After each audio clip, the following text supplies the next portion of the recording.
it's about changing your mindset. If I roll back to my time in the military, it wasn't about your fitness. Obviously, there's a level, but once you get to a certain point, you're broken and it all becomes mindset. And that's what I wanted to change. I wanted to change people's mindsets. Welcome to Your Mind, Your Business, the podcast that dives into the real grit of entrepreneurship. I'm your host, Carina McLeod, entrepreneur and fitness fanatic, and today we have a special guest, Glynn Roberts from Essex Boot Camp, aka EBC. Welcome, Glynn. Hey, thanks for having me. I'm excited to talk to you today. Yeah. Because I've spoken with your business partner and got a bit of background sort of on Essex Boot Camp or EBC, and excited to get things from your side as well. So first off, let's start by sharing with the audience a bit about who Glynn is today, and then I'm going to hit rewind and we're going to go back 20 odd years. Former Royal Marine Commando, dad of 4 children, which is a busy household. Co-founder of Essex Boot Camp. And I would say the other thing that I do like to sort of talk about is I'm an advocate for mental health. So, that's pretty much me today, to be honest, in a nutshell. Awesome. So, dad of 4, definitely, as you say, busy household. Yeah. And the, talking about the mental health bit, which I'm sure we're going to touch on when we start going into the real grit of what your last 20 years with Essex Boot Camp's been all about. So let's go and hit rewind. Let's go back to the start of how Essex Boot Camp started, because I'm guessing you, as you say, you were former Royal Marine. Was that ever part of the picture when you were a Marine that you'd end up thinking that you're going to have Essex Boot Camp?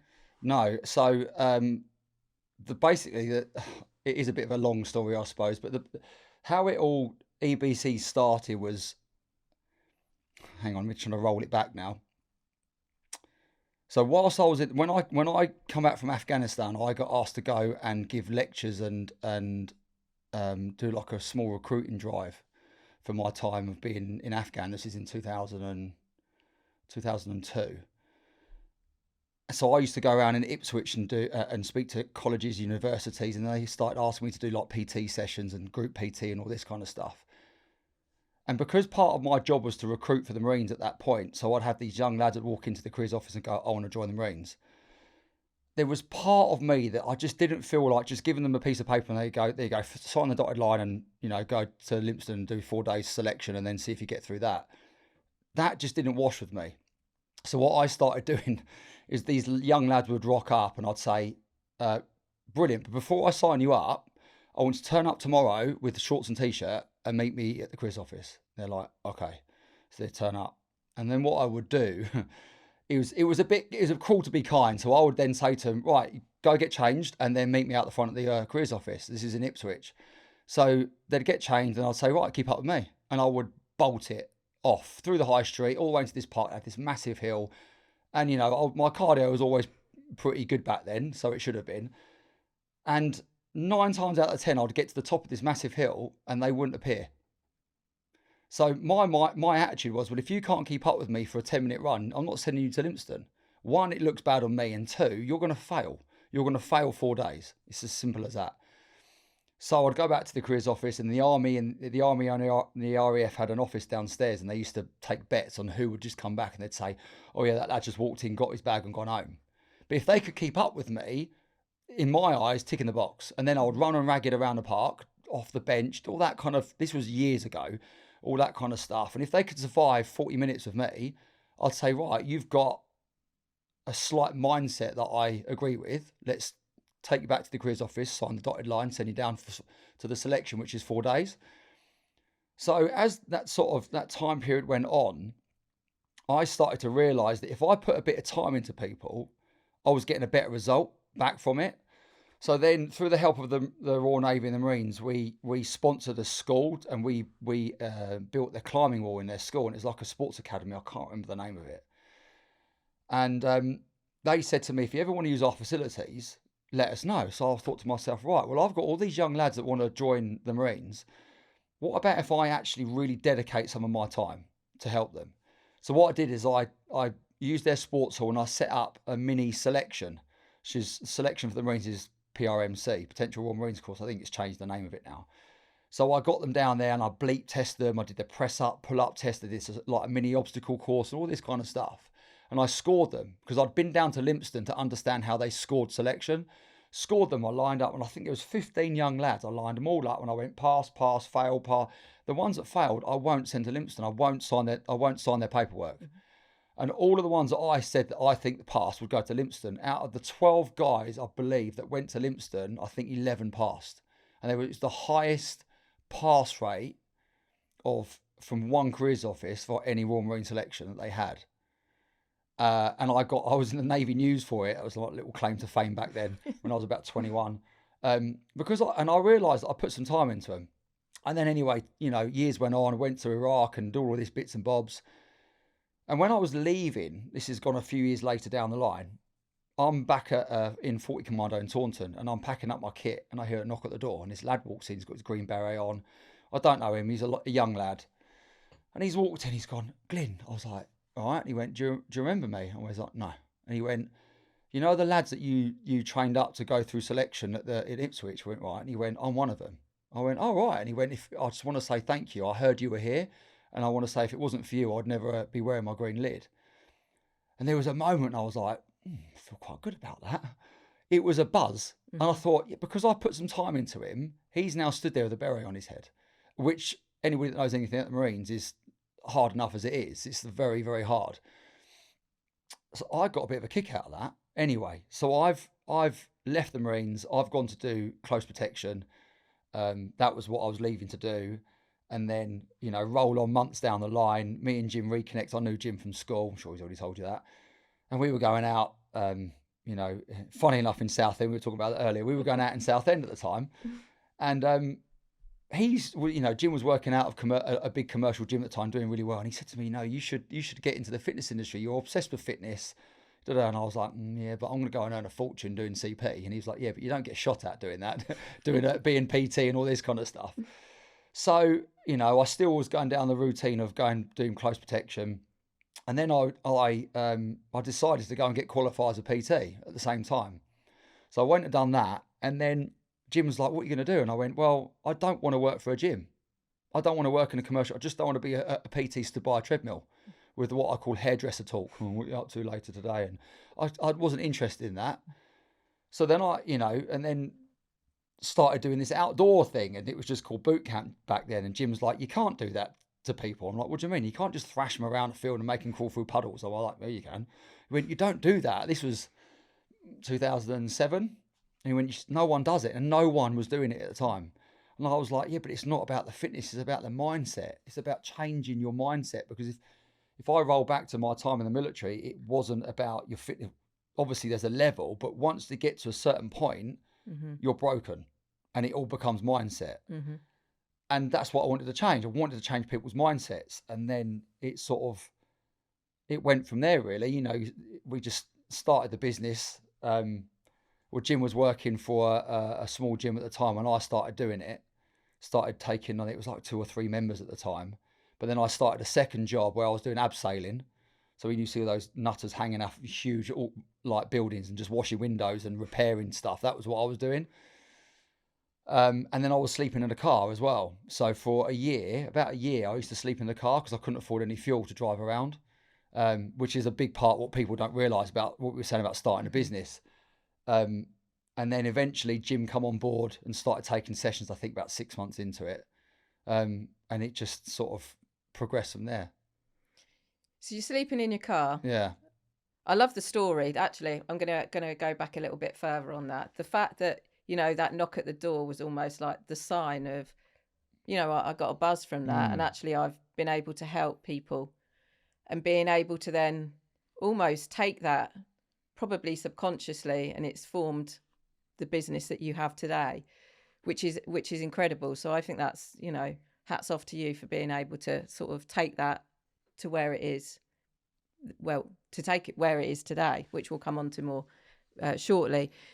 On that part where you're then living in your car, are you ever questioning, like, what am I doing, right? Yeah. Because it's not something easy. You could. Yeah, it's, I couldn't tell you how many times I came to giving up, and it was difficult back then because that I'd put loads of money on a credit card and put an advert in a local paper. This was way before social media was what it was now. You know, it was like an advert in the local paper and hope to God that someone sees the advert. But I could only afford like a week. And I would get told by people, you need to be consistently putting adverts in. I'm like, I can't afford to consistently put an advert in a paper. I don't earn that. I was spending more on an advert in a week than I was earning in 2 months. I was just like, I can't do it. So, you know, then I would just come up with this idea of just getting leaflets and going around the whole of Chelmsford, because is where we started, and just sticking leaflets in every parked car I could find.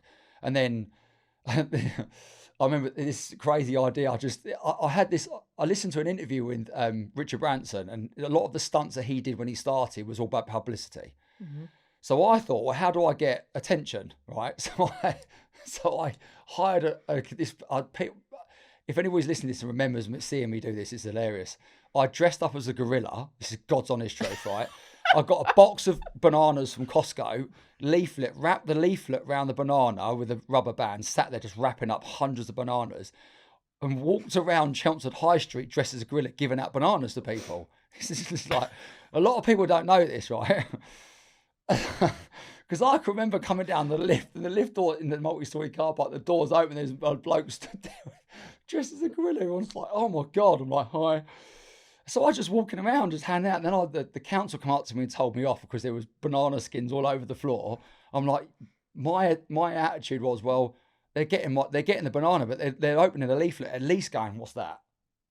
And that was it. And then I started doing things like that just to try and attract attention, standing outside of train stations, and people are going to work and they do not want to see you in the morning. They're tired. They put the kids to school. They're high on caffeine. They're not interested in a leaflet from you. And I'm going, oh, do you want to come to boot camp? They're just like, stare at you like, oh, this is awkward. But we do that all the time, you know. And you can't. It doesn't work anymore. But back then, that sort of proactiveness that you had to do, you had no choice. It was a very practical way of doing it. So yeah. Do you have a picture still? No, thank God. There's no evidence. No, there's no evidence. No. And trust me, if it didn't happen, I wouldn't be saying it. But that just shows, right, the bit that, you know, and I'm guessing a lot of members are going to be listening to this podcast, is everyone sees where you're at now and thinks that almost that's been the whole journey, right? And they don't see that real struggle and what it takes to get it off the ground. The fact that you are dressed as a gorilla and trying to be creative, right? In terms of, well, how do I create publicity when I don't have the money? Because you're bootstrapped at the start of running any business. How did you, because I'm guessing, did your publicity or the gorilla or whatever you were doing to get to get traction and to get members, did you start seeing that, or were there times where you were just going to give up? It was such a slow burner, because the problem we had is someone would ring me up and go, I've just seen your advert. What's this boot camp thing all about? Because at the time we were only called boot camp. We didn't have to differentiate ourselves between any other business, because we were the only one. And when we say now we are the original, we're not just making that up. We are the original. There was BMF in London at the time and us. You know, so there wasn't anybody else doing it. So everyone that's doing it now going, oh, it's a boot camp. It's not a boot camp, it's a circuit class. You just put it outdoors and called it a boot camp. Sorry, we'll come to that. We are an original, authentic boot camp, and we are the original one. So, sorry, I'll digress from your question. What was the question again? It was about, do you ever get to that point where you just felt like giving up, right? I think the problem is when people would ring me up and go, what's this boot camp? I'm like, oh, it's a military thing. Phone go down. And just like, oh God. It's just become very frustrating trying to not reinvent the wheel with fitness, but years ago, fitness was very much like blokes would do five-a-side football and go to the gym, and then girls would go to like spin class or something like that, you know, or aerobics step class or something. It was very black and white 20 years ago. And then when you try and sell this idea of boot camp, what do you do when it rains? You get wet. Oh no, sod that. Did you put any mats down? No, you just do it in the mud. Oh no, not doing that. You know, it was trying to sell that years ago. Everyone was like, oh no. So there's as many phone calls I would get, you're trying to hard sell that, and I'm not a salesman. Like, you're just going, oh yeah, but change your mindset. No, you're right. I'm not doing that. They're just not interested. And that was when that went on for quite a while, and you just get to the point you're just like, why am I bothering? I'm not making any money out of this.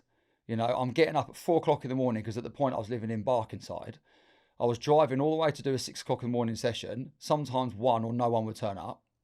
I was then getting in a car, driving all around the UK to do this abseiling job, absolutely shattered, drive all the way back to 7 o'clock in the evening, hopefully 1 or 2 people would turn up, and then go home or sleep in a car. You know, and that was like that for months and months and months. And I'm just like, this is getting ridiculous. Like, I can't afford to buy a sandwich, let alone anything else. Why am I bothering? You know, but I am stubborn, and I think the biggest thing for me, and this is, I don't know whether Jim said anything different, I believed in what we were trying to do, because I believed in changing the mindset, and that's the way we are today. When people go, oh, but it's so hard, I'm like, it's meant to be. Because if you can push through that physical barrier, you will change your mindset, and then that rolls into the rest of your life. Do something hard to yourself, you'll change your mindset. And we still believe that now. That hasn't changed in the military for decades. It's not changed in us for 20 years. So it hasn't changed from day one to now. I love what you say there, because actually you've got to back yourself up, right? And believe in yourself, because otherwise you're not going to keep being persistent and keep going. Was there a moment, a pivotal moment? So, you're getting, you're questioning yourself, but at the same time, you know that you've got to get through it, right? And you've got mindset that it will work out. Was there a pivotal moment where you were like, right, okay, now we've got traction, now we've got momentum? Yeah, there was, and it was a few years into it, and I don't really know what we did. I think we were just consistent with it. We took every opportunity that come our way. You know what I mean? Like, do you want to put a stand in Chelmsford High Street? Yes, we do. Do you want to train this school? Got no idea what we're doing, but yes, we'll do it. You know, we were cuffing things right to the last minute, like loading up. You know, I had a pickup truck back then, just like flipping oil barrels and logs hanging off the thing. And like, well, let's get to the school and just run these kids around carrying a log. We'll get there in the end. You know, we were just taking all these opportunities. We did. When again mentioned Southend Air Show, we were so lucky that we got given the opportunity to have a stand at the Southend Air Show. That was immense. You know, I pitched an idea to them to run an event in their arena, and to put the military against each other, like this fitness event, because it was a fitness challenge we did on board HMS Ocean when we set out to Afghanistan. And it was just a series of exercises. It was very simply done. But I said to the Southend Air Show, if we do that, and I walk around the air show and get the Marines, the RAF, the Paras, Army, Cadets, and all put a team against each other, who's not going to want to watch that? And that was brilliant. I mean, no one wanted to do it. The only real guys that done it were the Marines. They were out, and I'm obviously being biased, but they were outstanding. They would come over and like, who are we fighting against next? They took on anybody just for a laugh. But it was opportunities like that. We took every opportunity to come our way, and then I think we just got more phone calls like, would you train Dell in London for a corporate? And we did Red Bull. Then we travelled up to Scotland and trained the oil rigs up in Scotland. The guys that come off the oil rigs did a fitness event with them. Barclays Bank, all these different companies just started coming to us and saying, would you do this? Would you do that? Would you do that? We're like, yep. We'd not done them before. We were like, well, how long is it? 2 hours. We can do that. You know, and we just took every opportunity. I think that's where it just started to grow and then grow and then grow.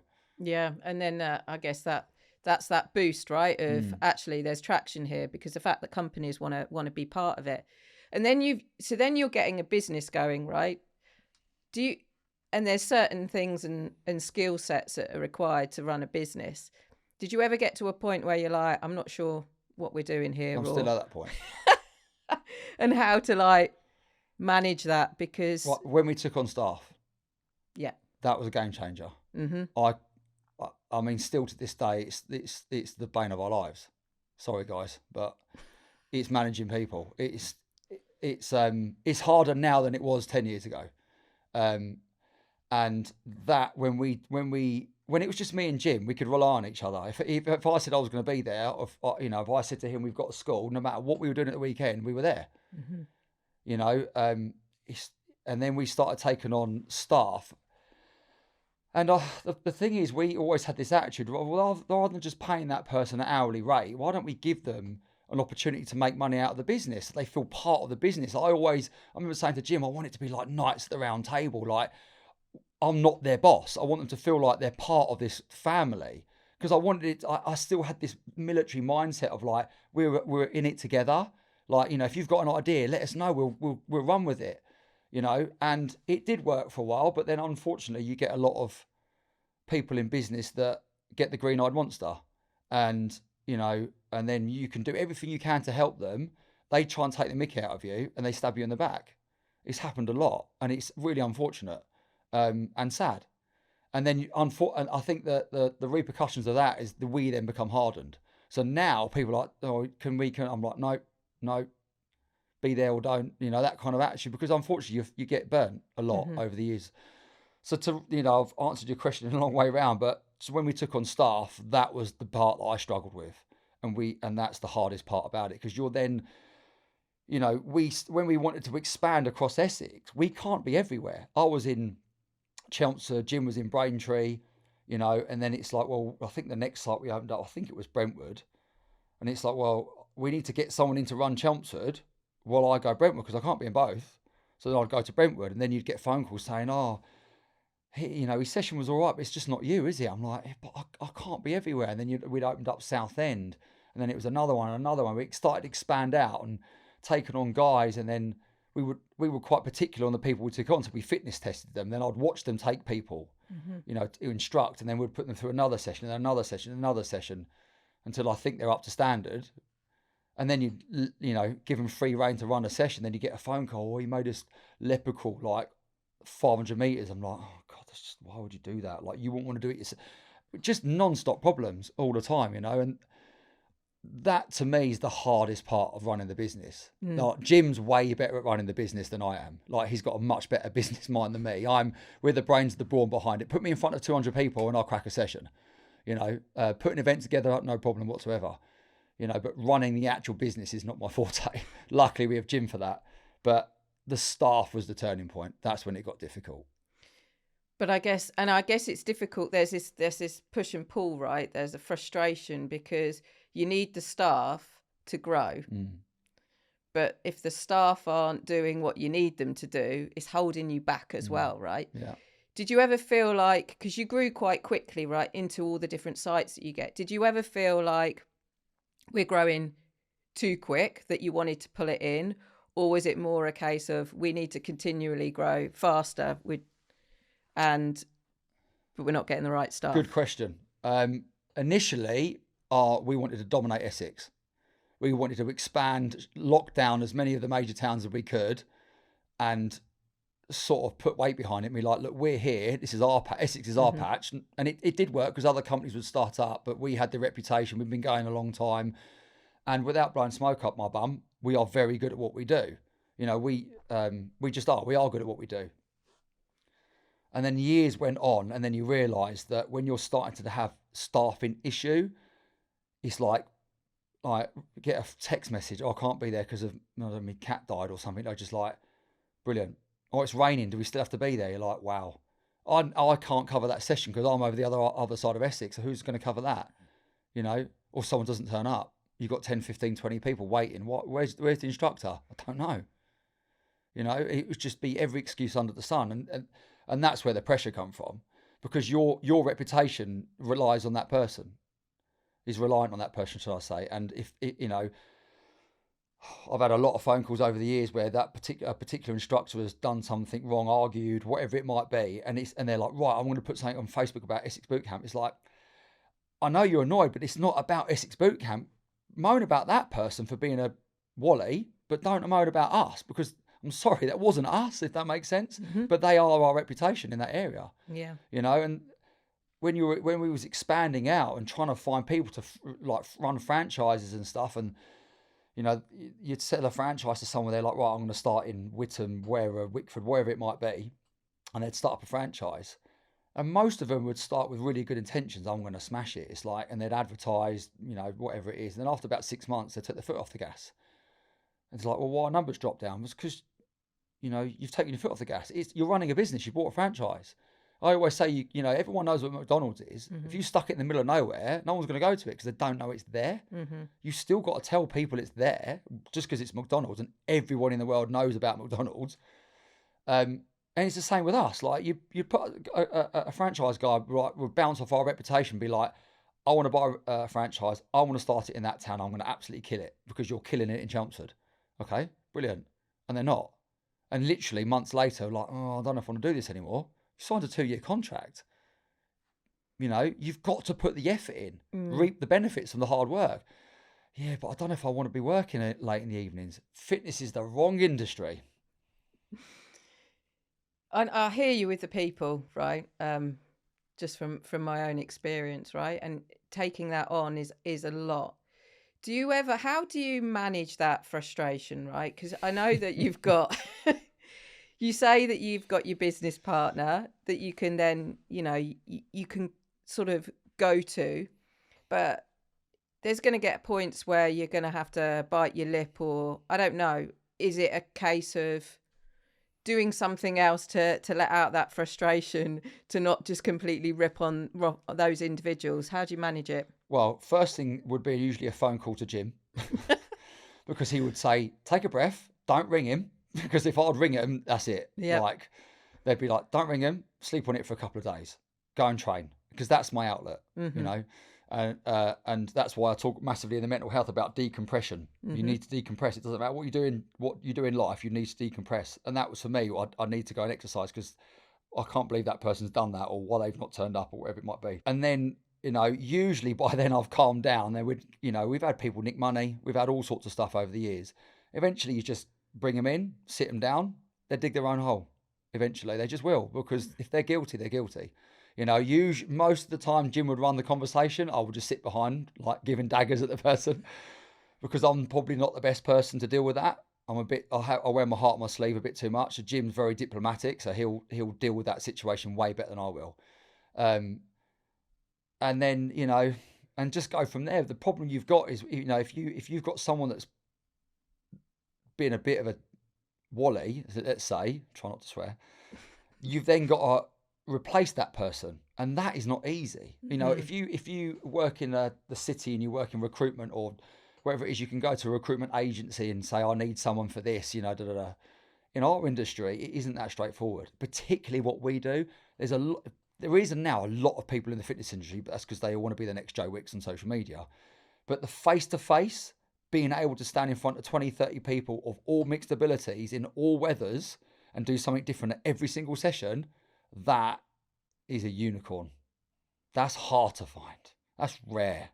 Do you know what I mean? We've probably gone through more instructors and said no to than we've ever taken on, because you stand in front of them, they've got all the letters after the names, PhDs, doesn't matter what.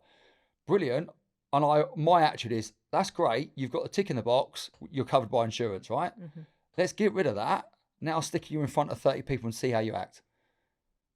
That's a game changer. You watch their knees buckle. They can't do it. Some military guys would just shout and scream. You're just like, why are you screaming at them? There's no need to shout like that.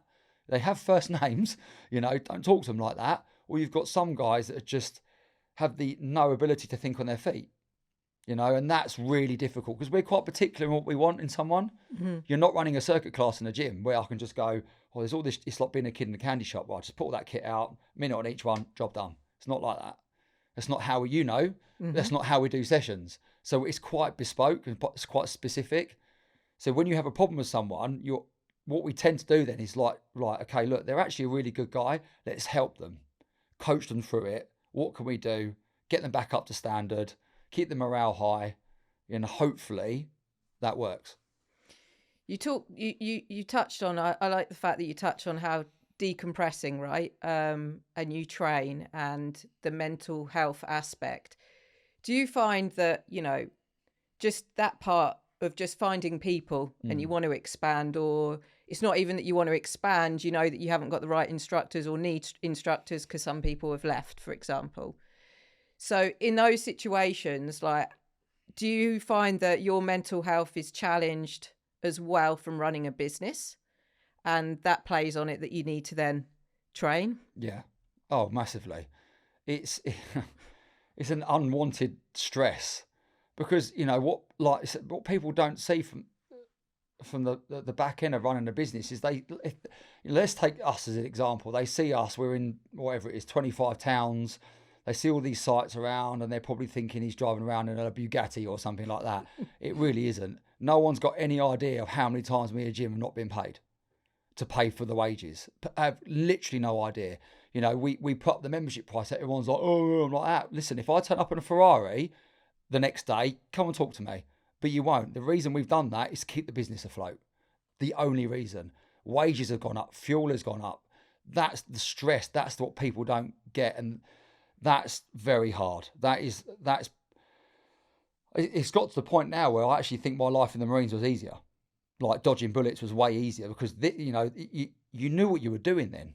Like, as barbaric as it sounds, you were very good at it and you knew what you were doing. You had the backup from everyone around you. You knew that these people next to you would fight for their, they'll die for you. Mm-hmm. Whereas now it's not. It's not on me and Jim.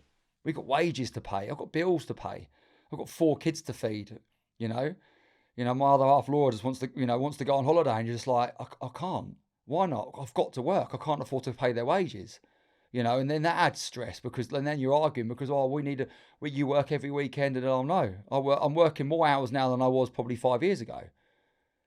People don't see that stress behind the business. Mm-hmm. They just, because they see you face to face, and my job is a performing monkey, right? I turn up, it doesn't matter what goes on in my life, I have to perform for them. I turn up and it's pissing down with rain.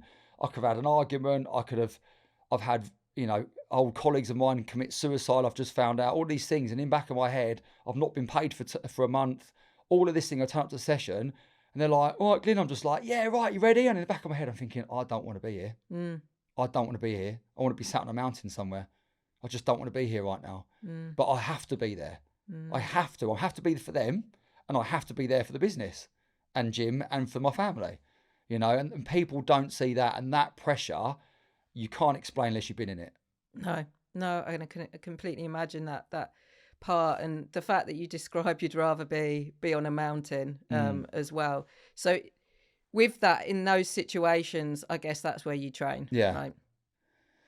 Right? I've not known anything different. I've always been like it my whole life. As a kid, I was in every sports club. I was the jock of my year at school. I laugh and call it the jock of the year. I was in every sports club. I did, I heavily into martial arts from a young age. Everything I did was physical.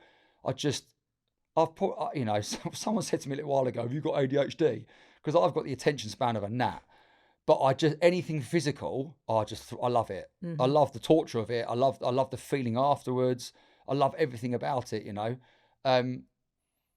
and that to me now is massive. If I'm feeling like under the weather or stressed out, I'm on holiday.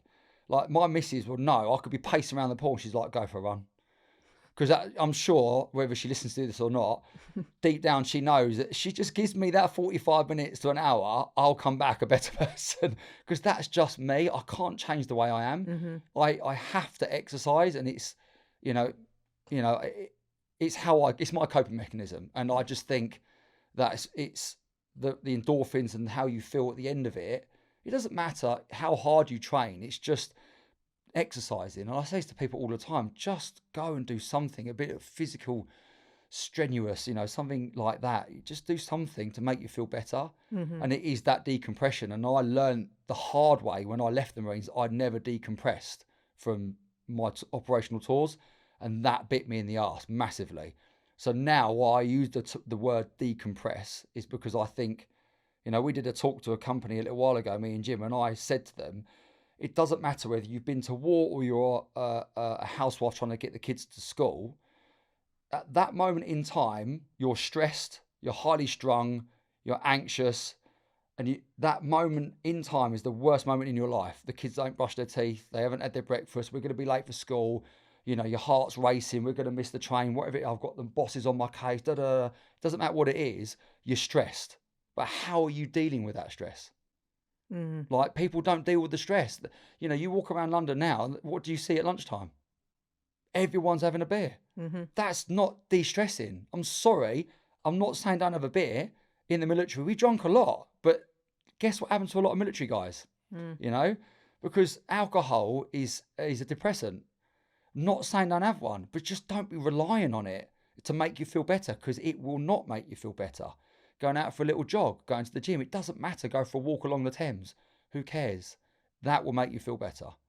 Yeah, 100%. And I'm a complete advocate of that, because I know that, well, I train for that, exactly for that reason, and that the pressures that you have of running a business, because as you say, like, you've got to put on this face, right, in front, because you're public facing, even though lots could be going on in the background. And with running a business, I guess you've not only got the challenge of like keeping things going, that momentum, there's always going to be a degree of uncertainty. And talking of uncertainty, I wanted to tap on one key event that I know was a lot of uncertainty for you, which was COVID, which I spoke to James about, or Jim. And how did you find, or how did you navigate? Well, my initial attitude with mine and Jim's were complete opposite. I was like, Sodom, I'm going to keep doing it. When I don't, this is rubbish. You can't tell me I can't train outside. This is ludicrous. I was one of those people that were completely, I thought it's just absolutely, this whole thing smells fishy to me, and I didn't agree with it. But again, Jim being Jim, and he's always sort of the person that makes me think to what he said. I don't disagree with you, but if we get caught doing it, and everyone's, oh, look at these people, training outside when they're not supposed to, putting it all over social media, as a business, he went, as a business, we'll get caned for it. I was like, so I went against my own personal feelings for the business, and was like, okay, well, we should do what is probably right. Not that it's right, sorry, that we're expected to do. And we didn't operate. We just didn't, we shut down. We had to, because we were told you're not allowed to do it, or as we all know. And eventually there was, you had the spacing and all this. Oh no, then you could be, sorry, I laugh because the whole thing was so ludicrous, but you could be in pairs. Then I can't remember who came up with the idea. It was a joint one between me and Jim, or maybe more Jim's idea, probably sitting there listening to this going, it was my idea. Can't remember, sorry, mate. But we come up with this idea of well, if you can be in pairs and we set the workouts, surely if we had this app where we would plot the workout and say, run to this point, this point, this point, this point, this point, and each point, open up the phone, it would say, once you get to point A, do this. And we would just scan the area, because we knew the area so well. I knew where every hill was, where all the benches were, all that kind of stuff. It's like, right, well, sat there on Google Maps plotting a route. Well, that's about 5K, 8K. Every time they stop at each one of these points, I know there's a hill there. I know there's a load of logs there. In your pairs, you can do that that kind of workout. And it worked. We were losing members, obviously, because people weren't paying membership because we weren't active. But then we started to get people in. It's like, well, you're the only people doing something. So we started doing that. And that's what got us through it. And then we did the whole online thing. And obviously the online thing's massive now, which we never really, we did do, but we never jumped on properly, because we just love being face to face. I love being part of someone's journey and seeing them improve. Being part of that is, again, it goes all the way back to that young lad that walked in. For me, to see his face, is like, if it wasn't for you, I'm like, oh man, I was physically, if I'd done that online, people might disagree with me, right? But I don't see you're going to get that same buzz, because I've never interacted with that person face to face. But then to get him, to know I've trained him up, to get him face to face, and the same to this day, all the way through COVID, people were struggling, but we got them out. We gave them a reason to get out their house, because they weren't allowed out. We gave them a reason, and that was amazing. And it all comes down to mindset. It has done from day one. It did through COVID, and it has now. It hasn't changed. We care about your mindset, and people can sit there and go, oh, you're talking out your ass. I'm really not. I genuinely care about your mindset, which is why we push people so hard. I'm not pushing you really hard to change you physically. I'm not pushing you really hard to be on the next cover of Men's Health. I'm pushing you really hard to change your head, because everything else will fall into place. Yeah. Everything will fall into place if you change your mindset. 100%, definitely. And you've going through COVID, right? And you mentioned about members dropping off. You've sacrificed a lot up until then, right? To get to where the business was before COVID struck. How did that play on your mind? Because I know you talk about mindset, but I'm guessing you had sleepless nights or moments where you were just like, how do we move forward? Or maybe not. Yeah, I mean, I know a lot of businesses were taking all these loans and money and stuff, weren't they? But we were in this such grey area, we didn't get any handout. You know, there was a moment where I was a bit like, oh, like, you know, companies, self-employed, blah, blah, blah, and all this kind of stuff. They're all getting, you know, money to keep the business afloat and pay your bills and wages and all this kind of stuff. We was in this grey area because we had no facility. We weren't classed as a gym. And we were a limited company and all this kind of, we was in this grey area where we got nothing. We were like, oh, we really are on our own. Yeah, it was unbelievably stressful, and it would have been so easy just to go, do you know what, I'm done. But I go back to what I said 5-10 minutes ago. We believed in what we did. Like I'm sure there are guys out there in the fitness industry, and that do believe in what they do. I don't think there's a lot of good ones out there now, because the social media is just inundated with people with zero life experience, plastering themselves all on social media, selling some crap on online training program, telling you that they can make you the next millionaire or the next this or the next that or the next that. But they've got no life experience, right? We care. We genuinely care. We have from day one. We do now. And I think that's what kept us going to the other side of it. It's like, we're good at this. We care about it. We've almost felt like we had no choice. You know, I've only done 2 things in my life. You know, is push-ups and pull a trigger. I don't know what else to do, you know, and I was good at that one and I'm good at this one. So we stuck to our guns, excuse the pun, but we did, you know, and I think that's what got through us. And I think when people are stood in front of us, they can see our passion for it. And that's, again, to go back to what we were talking about employees before, that's hard to find. And coming out of COVID, that's been even harder. Finding good instructors is even harder now than pre-COVID. A lot harder. Yeah, I can imagine. And you've touched on something really interesting there in terms of the social media. And there is so much noise out there, which was part of the reason for the podcast. Was there is so much noise that make it out like, oh, you could be, well, in your industry, you could easily be a personal trainer, this and that. You can do it all line, which we know is not the case. How do you block all of that noise out? I'm not very good at blocking the noise out, if I'm honest, because it irritates me. Because I look at these, and I'm not knocking them, right? If they're good at what they do, if you're social media savvy and you're good at editing a video, you'll make a fortune online. Because unfortunately, people are daft enough to look someone come up and they go, oh look, he's got abs and his video's really cool. Yeah, buy his program. Like, wow, really? Was it that easy? And it is that easy. That's what worries me. It is that easy, And the one thing that we are really bad at is social media. And I know that, and I say it all the time, we are crap with it. I've been told by so many people that even just me personally, I should be doing loads on social media. I just don't like it. I think it has its positives. Podcasts, I listen to loads of podcasts. I think there's a lot of positives from it. But unfortunately, my industry has changed a hell of a lot over the years, and massively post-COVID, because of social media and because of online. The market is saturated with so much information, people don't even know what to listen to anymore, and that's the problem.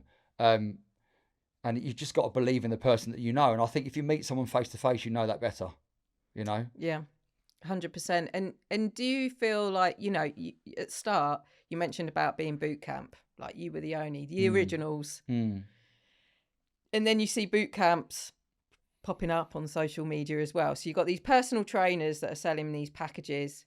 What about seeing all these different boot camps coming up? How do you kind of basically not get distracted by that and keep in your lane? Because most of them are not boot camps. They're a circuit class. If you're how could I explain this? A boot camp is not, a boot camp's how you run it. It's not what you do.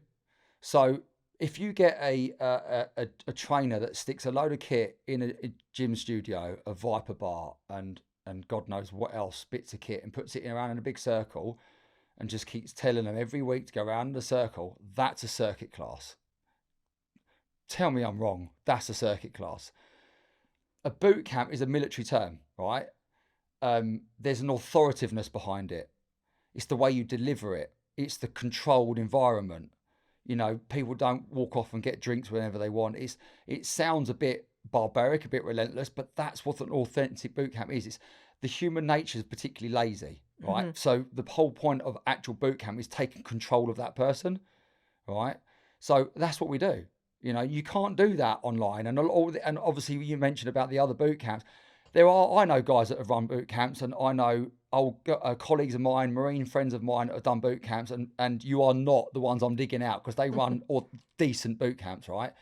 The ones that frustrate me are the ones, they know they're not a boot camp. They just use the term because it's a bit of an in thing. It's not an in thing for us. We called ourselves that 20 years ago. It's a bit like High Rocks. Like I joked earlier on about High Rocks. Yep. Everyone talks about being hybrid, right? Yep. That's the next term that me and Jim laugh at. We've been hybrid for 20 years. Yep. The military's been hybrid for hundreds of years. Why? Because they make you run and they make you lift stuff. Right? This is the problem with the fitness industry, right? This is why I laugh and go call it a cult, because it's and I have nothing wrong with High Rocks or CrossFit or anything like that. But people give it a name and reinvent the wheel. You know, we've been hybrid for 20 years. We make you run outside. Some of my sessions, we cover 8 to 9 kilometers of running, right? Guess what High Rocks is? 8K of running.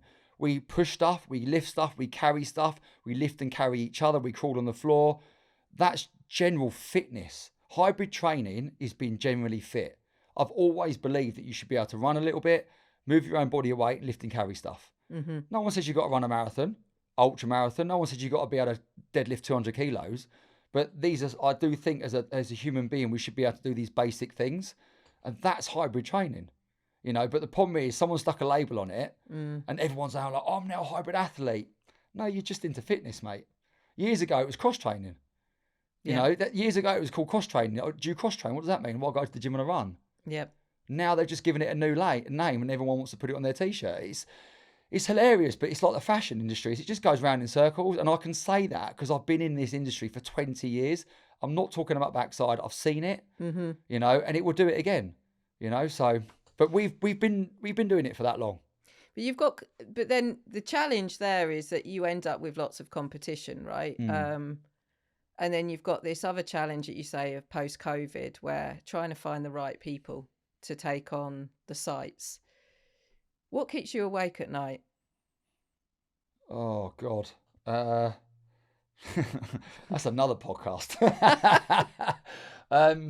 What keeps me awake at night? The stress of keeping the business going, because I don't think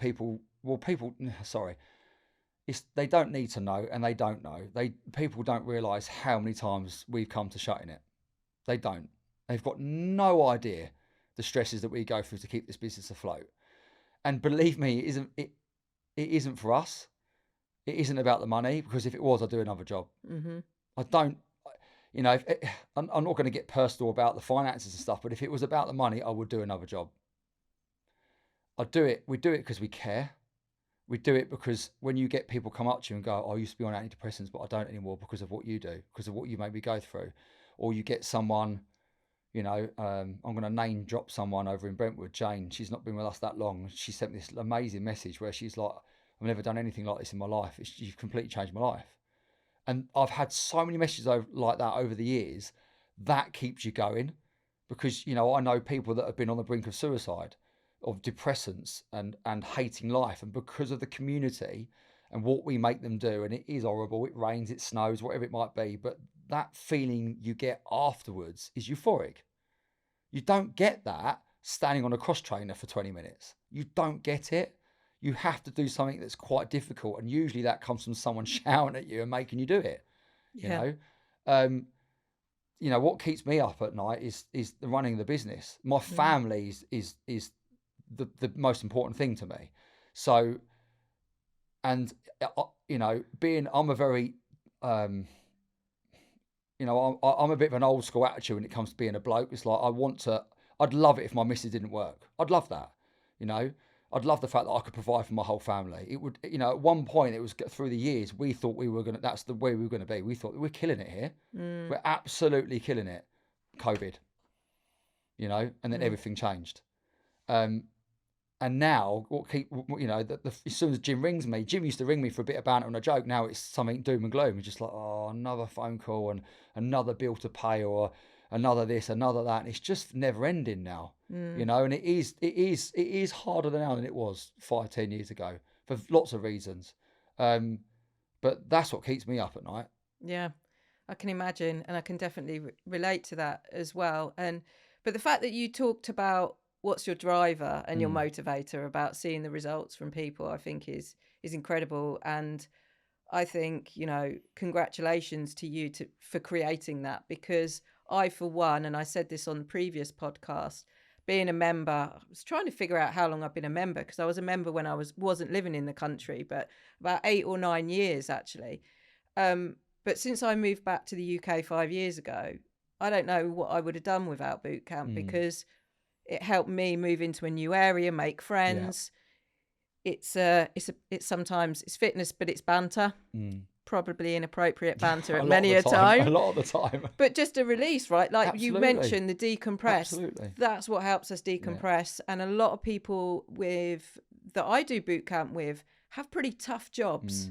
And so the fact that you've created that environment for people to decompress, I think is something that you should be super proud of, because that's definitely something and the reason why people stay. The way you've got to look at it like this, right, is again, I know I keep going back to the military, but that's my past and that's why EBC started. But if I take when I joined the Marines, day one, week one, right, you get all of these guys that turn up from all these different backgrounds. They were pro golfers, they were bankers, lawyers, school kids, all that. You're like, what are you all doing? You all wanted the same outcome. They, no matter how much they earn, they all went down to the measly £11,000, £12,000 a year because they wanted to become a Marine, right? So you're all this level playing field now. It doesn't matter what your education was or where you grew up, you were all one. Boot camp's the same. You just mentioned it just then. All these different people, different jobs. We've got house mums, we've got city workers, we've got scaffolders, teachers. It doesn't matter. When you're at boot camp, I don't care whether you run Facebook. I don't care whether you clean toilets or work at McDonald's or drive a truck or build house. I don't care. You are all the same. You're all the same level. And you will all be treated the same. And that, I think they used to say breaking down departmental barriers is like a big corporate term. Because when you get all these people together, you've got someone that thinks because they've turned up in their Ferrari that they're suddenly better than everyone else. Well, actually, you're not, because I'll knock that out of you. You're not. You're human.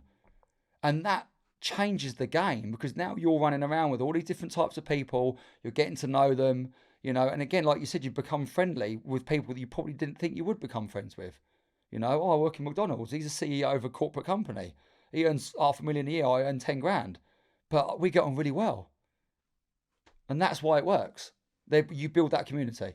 100%. And that is, like you say, you end up meeting people that you wouldn't normally meet, which is fantastic. And people that end up inspiring one another. And it's that teamwork as well. That's something that's really key. Yeah. As well. If you were, I usually wrap up with a question of having a little chat with your younger self. Oh, God. Talking to that Glynn that's just like looking to leave the Marines and thinks, yeah, let's set up a boot camp. What would you say to him? Oh, that's a tough question, because I don't think we did anything. I think we did everything right at the beginning. We must have, because we're still here, right? 20 years later. To be honest, I think I'd probably just have a chat with myself and maybe warm myself off about when I take on other people, because that's been the hardest thing for me. I always got told that you'll never find people that bleed EBC like you, and I tend to agree, though there have been a handful of people out there. We've got some now that are just, and I won't name drop them to stroke their own egos. Oh, I will. Will's one. Yay, good old Will. Yeah. Will's brilliant. He knows that. I tell him that, but I won't stroke his ego.